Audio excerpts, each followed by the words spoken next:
Good afternoon, everyone, and welcome to, we're still celebrating Caribbean Youth Day. I am Kendell Vincent, the board member for Communications and Information at the Caribbean Regional Youth Council. And today, welcome to our Instagram Hangout, Chill and Chat. And with me today, I have the pleasure of being accompanied by two very amazing persons involved in the creative industry. First up, I'm going to allow them to introduce themselves. First up, we have the lovely Arianne Richardson from the beautiful island or country of Bahamas. Arianne. Thank you, Kendall. As he said, my name is Arianne S. Richardson from the beautiful islands of the Bahamas. I am currently a PhD candidate at the University of the West Indies Cave Hill campus in the field of cultural studies. So I also serve as a creative and cultural development strategist. And basically that's a bunch of words to say I help cultural people, creative people start businesses in the creative and cultural industries. And as well as starting with my dissertation, I hope to impact policies that help us develop the creative and cultural industries a little bit further. So that's it about me. I'll keep it short and hand it back over to you, Kendall. Next up, we have from the very beautiful Twin Island Republic of Trinidad and Tobago, none other than Sergio Carmejo. Sergio. Hi, good evening, everybody. I hope that you all had an amazing Friday. I know the end of the week is always the best time. So I want to introduce myself very quickly. My name is Sergio Carmejo. I have been involved in culture and the arts in Trinidad and Tobago for many years. I won the Junior Soca Monarch 4 times. My little brother won it 5 times. My sister is currently the reigning Junior Calypso Monarch, and I also take part in various activities during Carnival and Christmas time. I think for me, my biggest time of the year right now is during Christmas. I like to produce a lot of soca parang music, and I also do a lot of soca music and a lot of calypso music as well. So I'm very versed and very experienced within the cultures of not just the Caribbean, but just Trinidad and Tobago. So back over to you, Kendall. So great, thank you very much. And guys, if you're viewing us on Instagram, please do continue to encourage your friends to share the live, invite your friends. We're still celebrating Caribbean Youth Day 2021, and our team is building resilience, COVID-19, mental health, and of course, Caribbean development. So of course, the creative economy, or what we would call the orange economy, is a very, very integral part, because, culture is not just, the wine and jam, or, the things that we see out on the streets. Is actually a way of life. It's so much deeper. And we cannot emphasize the importance of the significant role that culture is actually an integral part of who we are as a people. And before we jump into the conversation this afternoon, we are going to get started with the lovely CARICOM anthem, because of course we are one Caribbean family. So whether you're from Trinidad and Tobago, Grenada, Bahamas, Barbados, Jamaica, wherever you're from, feel free to drop those flags in the comments. And we now have a very, this production was actually sung by a lovely lady from the Republic of Dominica. And of course, we are now going to we're going to break for a short bit and take in this lovely rendition from called the CARICOM song.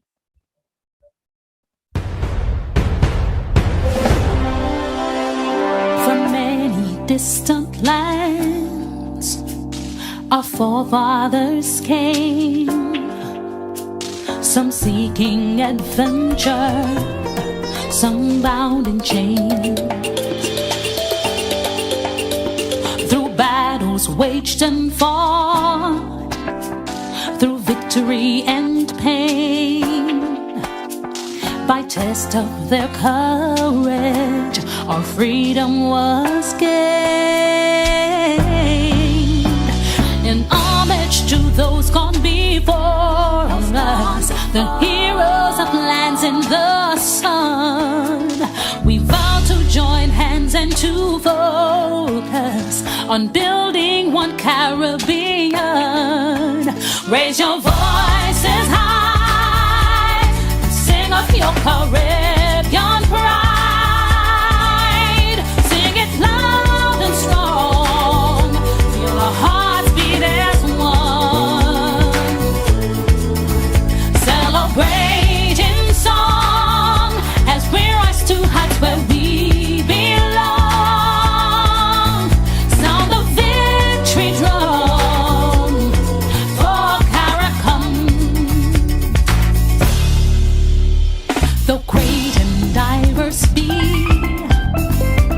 our ethnicities, the bonds that unite us are stronger than these.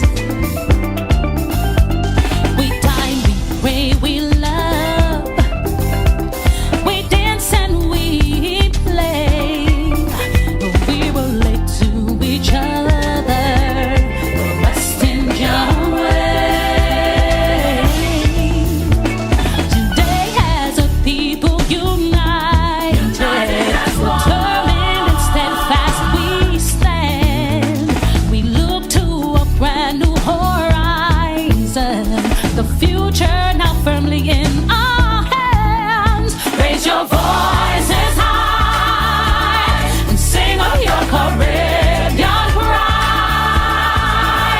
Sing it loud and strong. Feel our hearts beat as one. Celebrating song as we rise to heights where we belong. Sound the victory drum for Caracom. Hele, hele, bravo. Open you sing Caracom. Leve, leve, wow. Naki you drum Caracom. Tabu ya tabu, awo. Open you sing Caracom. Leve, leve, wow. Raise your voices high and sing of your Caribbean pride. Sing it loud and strong. Feel our hearts beat as one. Celebrating song as we rise to heights where we belong. Sound the victory drum for Caracom. Hele, hele, bravo. Open your sting Caracom. Leve, leve, wow. Hele, hele. Tabu ya tabu, awo. Naki your drum Caracom. Leve, leve, wow.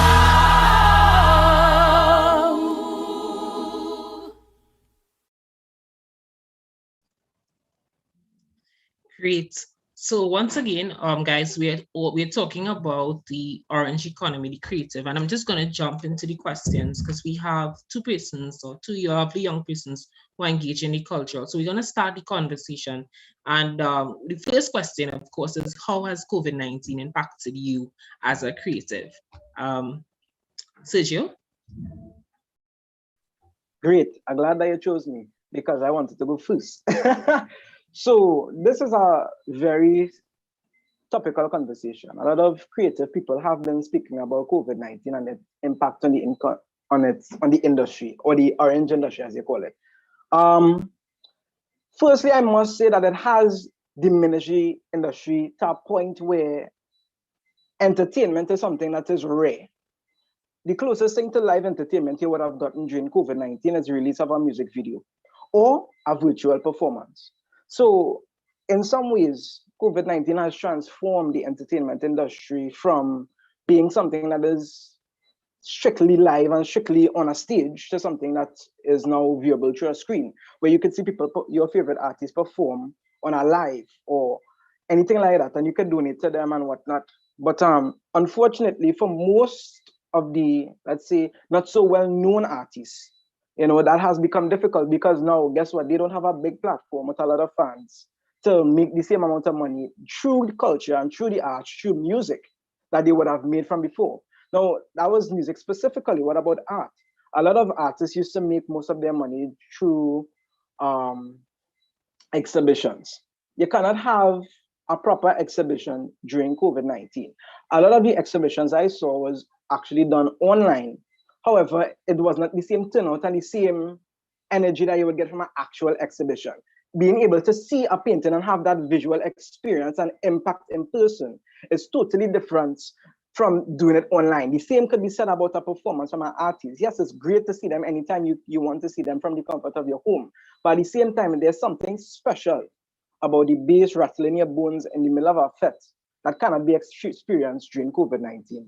But that is just the basic breakdown of it. I would let our other guests speak a little bit more on it.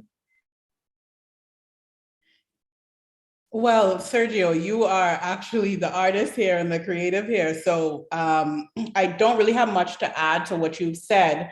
We know that the orange economy encompasses so many areas of the creative and cultural industries, including advertising. And I work in advertising as well. So I would say, as far as advertising is concerned, we've seen a lot of the traditional media traditional advertising transform now into more digital advertising. Of course, you know, at the turn of the century and with the advent of the internet, we saw that things, advertising started to go online. But over the COVID period, we've seen a lot of interesting campaigns. And I think towards more COVID is still going on. I almost said the end of COVID. It's still here.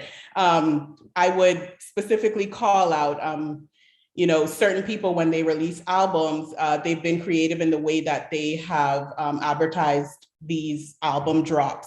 And I would say international players like Drake would be one who kind of reverted to traditional advertising a bit.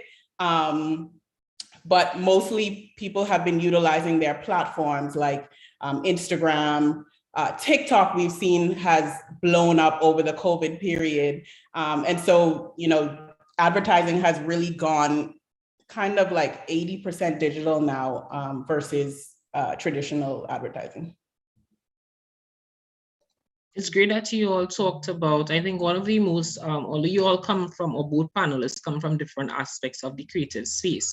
And one of the things that I think were very interlocking with the fact or the impact in terms of it would have had in terms of the workforce and persons in the creative industry. But before I go there, let me just go back a bit or just pause for a bit, because persons may be tuning in and they may be wondering, what is this orange economy? What is this thing that we're talking about? And I feel like, you know, before we move the conversation forward and we delve into the meat of what we're discussing today, Arianne, I just want to ask you just to kind of put it in context and give us a definition as to when we talk about the creative economy, what it is about and what are some of the sub-industries that it encompasses. So one of the things when I talk about the orange economy, creative and cultural industries and all of that, so many words to describe one sector. I really want it to be accessible for people. And so when I talk about it, I try to put it in terms that, you know, everyone can understand. So as I was saying earlier, the industry encompasses so many different areas. And so I will try to name as many as possible so that people could get a better understanding. As I said before, advertising is actually a part of the orange economy or creative and cultural industries. Music, dance, fine arts, performing arts, architecture is even a part of the creative and cultural industries or orange economy. So anything that really has to do with intellectual property or, you know, things that you create with your mind or design is a part of the orange economy. Great. One of the things which now leads me into my follow-up question, which deals with how has COVID-19 impacted the workforce? And of course, with the workforce, of course, that would, you know, a lot of creators who have invested full time into, you know, creative industry, you know, now has to, you know, look for alternative routes of income. So in terms of when we talk about the impact in terms of on workers of the because a lot of persons was like, you know, or there is this general sentiment that exists in some spaces that, you know, the creative industry, people just see the end product, but they do not see all the other persons or all the other facets. It's not just about, for those who are into soca or music around carnival time, it's not just about putting out a song. It's not just about what we would see as the end product. So maybe Sergio, could you give like a just kind of shiny spotlight a bit on all those behind the scenes persons, and it's not just the end product. There are a lot of other persons or players. So I don't know if you could just highlight for those persons who are tuning in when we talk about the workforce, what are some of the other players behind the scenes or roles that have been impacted, of course, by COVID-19? Okay, let me paint a picture for you. All right, so imagine one day you wanted to go to a party, right? And I'm using a party because a party is a very relatable example. For most people, they understand what a party is and how you get to a party and what a party entails, right? You'd buy a ticket for that party. Now, when you purchase the ticket might have a design on it. Guess what? Somebody was paid by that promoter to design that ticket. So that is one aspect of the workforce. Secondly, you buy a ticket, right? You reach the party. When you arrive, you notice that the place is decorated in the theme of the party. So let's say the theme was Hawaii. There were graphic designers who had to come to this space and say, okay, I want a palm tree here, I want stage lights here. They were in charge of designing that place. Those persons also lost income because there are people who are skilled in party planning and designing who lost income. Thirdly, how did you hear about the party? It might have been social media, might have been from a friend. Guess what? We have marketers in the industry as well who would have been pushing the parties through the connections with the promoter. They would have been paid a certain amount of money to blast this party all over Facebook, all over Instagram, all over wherever you're seeing it. Paint it on the side of a billboard. But guess what? They were paid to make sure that you know about this party, right? Fourth, when you go into the party now, you're going to realize that, wait, this party has a stage for performance to come on too. Stage building is an entirely separate industry that is incorporated into that party. You understand? So now, let's start to name out. We have the graphic designers for the tickets, the party designers for the whole entire party industry. We have the stage managers. Then we have the promoters. Guess what? We have more people as well. We have the audio engineers, because people like Johnny Q, they have an entire audio engineer section, right? Rent a amp. They could come, they are the ones who come and set up the entire audio for the space. So they have to work in tandem with all these different people, and they are also paid for that. Then we have the DJs who play for the majority of the party. The people who are custom hearing, you might not know the face, but guess what? You know the music and you know the style, because those are the DJs. They lost out a lot during this time. And I guess most recognizably are the artists. I think for me, specifically, the artists may have, and I don't want to speak for everyone, but I guess I could speak for the mainstream artists, such as Kes Nyla, Voice, in terms of soca specifically. They may not have suffered as badly as somebody else who would have been an underground performer, somebody who would have performed in small clubs and events like that. So, and that is leaving out the stage managers, the stage hands, the bars who would have been recruited to sell drinks at the party, the security officers who would have been hired to work at the party, the people who would have been hired to organize shuttles to and from the party, wherever he was living. You know, all these different things are interconnected into one event. And guess what? The only thing you as a consumer need to experience is getting a ticket and getting to the place and having a great time. But we don't really think about all the different people in the industry. So I think all these different people would have lost income significantly and may have looked at different streams of income, right? So that's just another breakdown of, you know, things that we really don't really think about, but exist within that entertainment sphere. Oh, wait, Arianne, you have anything to say about it? Sergio, I absolutely love that example that you gave, because you touched on so many different aspects of the creative and cultural industry. So Kendell would have asked me to define, you know, what that encompassed. And with your explanation, you would have added to that definition. There are so many different aspects of the industry that people don't think about. And, you know, everyone was impacted. And I don't know how I don't really know how it is in Trinidad and Tobago, but I know that in the Bahamas, the creative and cultural industries is largely what I'm going to call right now a gig economy versus an industry. So, you know, I get a gig here, and then all of those other people you talked about will get their little piece of the pie too. But tomorrow we might not have that opportunity because let's say, you know, the private sector isn't hosting a party, or the government isn't hosting some event where they want us to show off our culture. So it's really functioning as a gig economy. And so I know that during carnival season, a lot of people make enough money for them to survive for a couple of months out of the year. And so because of COVID-19, they weren't able to get that income. And so that would have impacted them, where they have to figure out how they're going to get that income.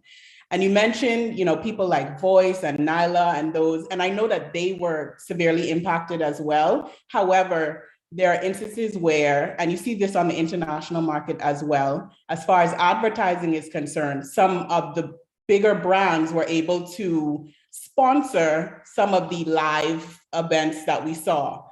So Rock would have sponsored, what is that thing that they were doing? The Clash thing? Forgot what it's called. That thing, and I saw that. Right.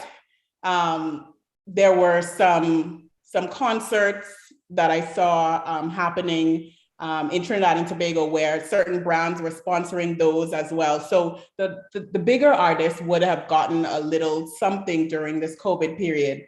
And then, you know, at a certain point, they were able to go off to other places and have concerts once things started opening up. But it's really the you know, more local, smaller artists, graphic designers, engineers, stage managers, sound people, event planners that were really impacted. And I think I may be going ahead of myself here, but I think that one of the ways that we can kind of mitigate this in the future is with, you know, some adjustments in policies and having more of the private sector have an impact in this area. So again, in the Bahamas, it's really gig economy, where the government will say, we throw in this event, we want all of the cultural people to come in and do something. And the private sector stays really quiet unless they have a brand that they want pushed. And so right now we see that, okay, the government isn't really doing anything because they're the ones who are restricting movement. So, you know, artists are saying, okay, well, there's nothing for us to do. We can do these concerts online, but we're not making any money. And we love that we were able to get to know artists better during this COVID period. We were able to, it was like a more intimate thing where they would, you know, go live and they would give us jokes, give us dances, give us new songs, test out songs with us. We love that, but they're not making any money. So some of them have had to revert to quote unquote traditional jobs, or, you know, trying to figure out how they can fund their creative endeavors. And I think that getting the private sector more involved in the creative and cultural industries and the orange economy is one way for us to do that moving forward. As well as, you know, government policies and kind of moving from that gig economy to more of an industry where things function year round versus only during carnival season or only during Christmas season, or in the Bahamas. You know, we now have a carnival that started, I think, in 2015. And so that's a season for us as well. And then we have the peak seasons where we have tourism, and a lot of the hotels start wanting cultural people to come in. And I think that's another aspect, the tourism aspect, that I will stop here because I think that I'm going ahead of the questions. So, yeah. You talk about earlier, your would panelists would have alluded to the fact that there are persons who are unknown, but I see not just unknown, but persons who are like now coming up, now establishing. Well, what advice would you give to persons, you know, who are probably now getting into, or those underground or developing artists? And how could they use this period or use COVID-19 to probably innovate and, you know, come out of this, you know, much better? Okay. What advice would you give to Sergio?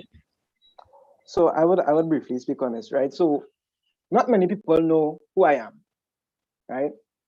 And the reason why I say that is because I am still an upcoming artist. I'm only 21 years old, guys. You know, I basically just started. Even though I've been doing music, you know, all through my childhood, from 11 years old, come straight up. That does not mean necessarily that everybody's going to know who you are.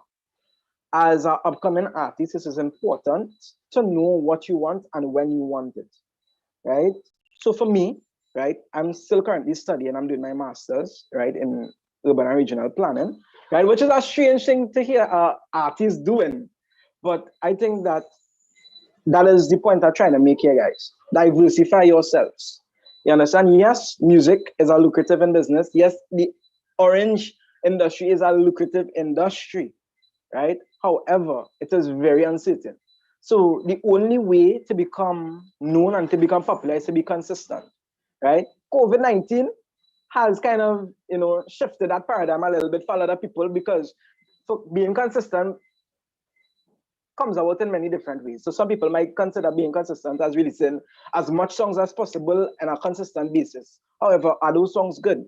You need to be able to produce quality products, right, in a relatively reasonable time, right? So guys, for any upcoming artists, I would say just remain consistent, stick with your brand, because your brand is extremely important, right? And just honestly try to market yourself as best as possible, because the more people who know about you are the more people who are going to request your music. That is all I have to say. And so I will add to that by saying, hone your skills. Use this time where you may not be able to do some live performances. Use this time to hone your skills, become a better artist.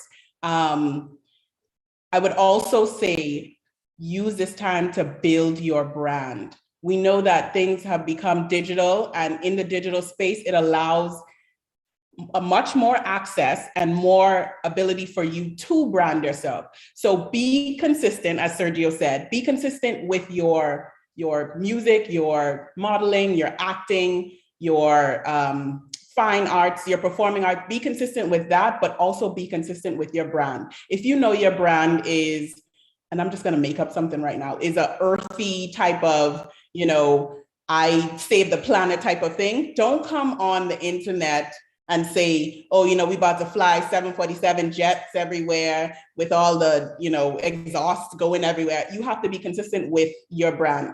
That was a very weird example, but it's what came to my mind. Also, Sergio said to diversify. And I think this is where I would say, partner with people. People, you can't do everything yourself. And one of the things that I've learned from working with creatives, working with artists, musicians, what I've noticed is that a lot of people regionally think that they have to do everything themselves. So you are the artist, you're trying to manage yourself, you're trying to be your agent, you're trying to be your graphic designer, you're trying to do your music videos yourself. Use this time to network, partner with other people, and that's how you can diversify what you're doing, because someone else might come to you and say, well, I have this idea, I saw you acting in something, I have this movie idea, why don't we partner and we make this come to fruition. So I think that I would sum it to say, hone your skills during this time, build your brand, and be consistent with that brand, but also network and partner with other people. And the internet allows us to do that interregionally, intra-regionally, globally. You can partner with people outside of the region even. Great. So we're definitely having I'm having a great time here listening to you all, and of course this conversation is really a very dynamic conversation. So my next question is in terms of, we know that we all know the impact that COVID-19 has had on the, or continues to have on the creative industry, or the orange economy. How are we pivoting to move forward in terms of, Arianne that's spoken about this industry? How are we moving forward? So of course, it's been over a year since COVID-19 has been with us. How are we moving forward to create, as a creative economy, to move this thing forward while we continue to navigate and possibly live with COVID as our new norm? Arianne? That is a really good question. I can't say that I have a definite answer on how we have been moving forward. From what I've been seeing, I've seen a lot more, and I mentioned this just a moment ago, I've seen a lot more partnerships in the industry, and I think that's one of the ways that we can move forward. But also, I think that it's important for people in the industry to hone what they're doing and kind of, what's the word I want to use? Petition, I guess, governments, private sectors to create policies that help them moving forward. So right now, I think that, and I used the term traditional jobs earlier, and I did that with quotes because I think that, again, I'm going to talk about the Bahamas because that's where I'm from. I think that in the Bahamas, we have this idea that the creative and cultural industries is just like a side hustle type of job, not a career, not something that is deemed highly respectable. It's just something that you do because you have that talent. And I think that one of the ways that we can influence that idea is to be better at what we do. So, honing our skills, but also showing people that, yes, this is a real viable career path that I can take. Taking it to elementary schools and letting them know that, hey, you can be a doctor, yes. You can be a teacher, you can be a lawyer, yes. But you have some other options as well. And here's how you can begin doing that. You can start now. You can learn how to be better at singing, dancing, acting, videography, graphic design. Make sure that it's accessible and open to younger people. And I think that, with them coming up, knowing that it is a real viable career path, it would help develop the industry more because more people would invest in it. So I think that's one of the ways that we can move forward. I think that the creative and cultural entrepreneurs and people within the industry have been quick to pivot when things have changed as quickly as they did. So again, people put their shows online. They were able to do some digital things. And I think that creatives were able to quickly adjust to the changing times. And so I see that, COVID is still here.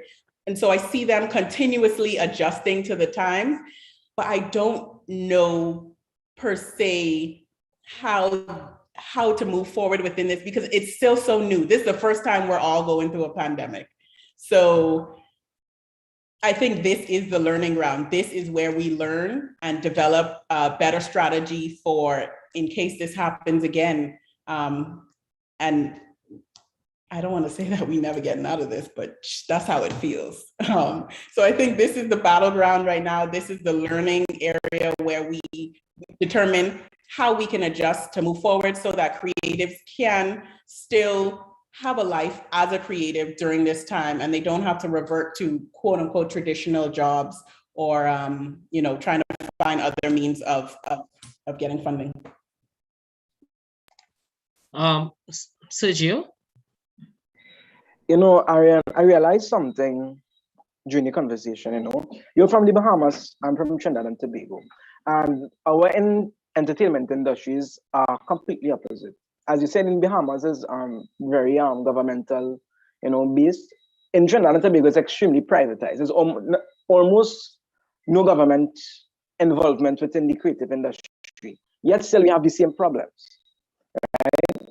What I mean by we have the same problems, I mean that it is very temporary, it's very seasonal, and I think that is in nature of the creative industry as a whole. But when you ask me, if anybody asks me, where I think we would be going from here, honestly, I don't think we are going to move forward at all.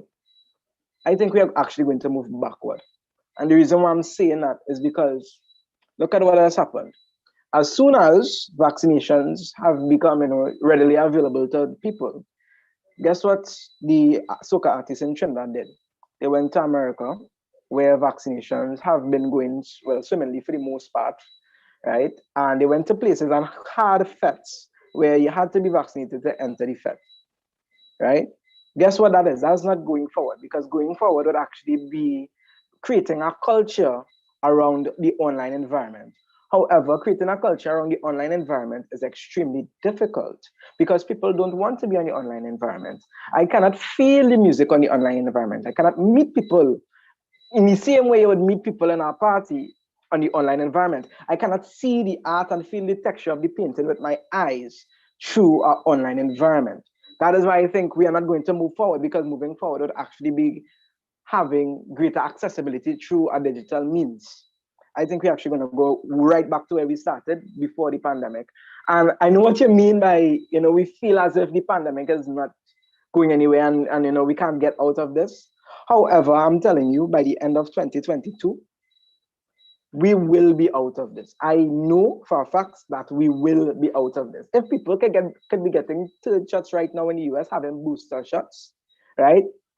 Then guess what? Herd immunity is going to be a thing in most countries by the end of 2022. And guys, in terms of vaccinations, again, it is our choice to be vaccinated. But unfortunately, I think that where the creative industry is involved. So just to give some reference for those who are not living in Trinidad and Tobago, right now, what the government is doing is that they're saying, okay, people can go to theaters and different events, but you must be vaccinated to enter those events. I think what would happen because of COVID is that people are going to need to present along with their IDs a vaccination ID of some sort to enter these parties. So if it was going to transform in any way, that is the only way I could think about it transforming to combat COVID right now. But I don't think we're going to move forward in any significant way in the near future, honestly. So great. Jumping forward, right? Because we know what are the challenges we would have spoken, in terms of, what is the creative economy? And for those of you all who are joining in, I'm definitely seeing you all in the chat. Do continue to share. One of the questions that we would have gotten from our Facebook audience, and big up to our Facebook, is although we're on Instagram, we're streaming on YouTube and on Facebook as well. And for all information, all updates regarding CRIC, you can follow us on at thecric.org, and you can find us on Facebook, Instagram, Twitter, or you can also visit our brand new website, www.thecric.org. So guys, you tune in, go follow us. So one of our questions that we got from our Facebook audience is, how can the creative arts industry, the creative segment, become more sustainable as an industry? Arianne, you want to give some, perspective regarding how can the creative arts or creative industry become more sustainable? That is a lovely question. So I'm gonna have to think about that, but briefly, this week or this weekend, UNCTAD is having a conference, and a part of that is about the creative and cultural industries, coincidentally. And one of the things that Dr. Keith Nurse, who is from Trinidad and Tobago, he noted that culture can actually be the fourth pillar of sustainability. And so that's something that I have started to look into since he mentioned that. I think that was the day before yesterday. So I thought that was very interesting that he said that culture could be the fourth pillar of sustainability, because we know that culture impacts how we talk, how we move, how we act, what we think about sustainability. So I think that the creative arts can become more sustainable with, and I probably sound like a scratch record, but with partnerships and education. So learning about what sustainability is for specifically the orange economy. What does it look like in the orange economy? And I think that moving forward, that is something that, people like myself who do research within the creative and cultural industries need to start focusing on. So I'm really glad that whoever posed that question, that definitely is something that, we need to be thinking about moving forward in the creative and cultural industries. Thank you very much, Sergio. Yeah, so I could drop a little 2 cents in this fountain here. So basically, when we think about the orange economy, again, it is extremely seasonal, right? I think what we really need is a mix between the formal and informal sectors in terms of having consistent avenues for people with creative arts and creative talents to showcase those talents and receive income, right? What I mean by that is that the government and the private sector needs to work together in order to provide avenues, not just for artists, but for people to experience these things. However, I think this is a conversation really for after COVID-19, or at least to the till the end of it, because guess what? For it to be lucrative, we need people to spend the money. And guess what? People don't like to spend money on entertainment unless they've seen it live, right? So in order to facilitate that, we're going to need to work together as a team, right? I liked what Arianne was saying about, the orange economy, and I just want to reference something here. The orange economy is part of the tertiary sector, right? Which is basically the service sector, right? What this means is that it is completely sustainable. If it is that we as musicians and videographers and photographers were to come together and say, okay, this is the Creative Corporation of Trinidad and Tobago, right? What we could do is magical. Trinidad and Tobago could be producing movies. The Bahamas could be producing record labels. These people could have avenues for different things through cooperation. However, cooperation is not a very fancy word in the industry, because a lot of people want to, they say, well, I is this artist and I have this brand and I want to be by myself and I want to do this. However, guys, in order to make money, we need to work together. In order for this industry to grow and to become sustainable and to have a consistent revenue income for not just us, but the country that we reside in, we need to be able to work together with ourselves as creatives and with the government and the private sector heads. Also, money is a big factor. We need money to pay the people to do these things. If we cannot get the money, then nothing can happen. And that is the unfortunate part about the creative industry as well. Guys, we have had a very, very interesting conversation, and the conversation definitely does not end here. This is a conversation that definitely needs to be ongoing. My final question for today, which would bring us to the end of this, has been, what can we learn from this experience to better prepare for future crises, whether it be an economic recession or a second wave, or I could say we probably already got the second wave in some countries. So let's just say the third wave. What can we learn from this experience to better prepare for the future? So I'd just like you all to touch on that, and then we would hear the closing thoughts before we wrap today. Right, guys. So Sergio, what can we learn from this experience? Right, okay. To better prepare. So as I said before, guys, diversify.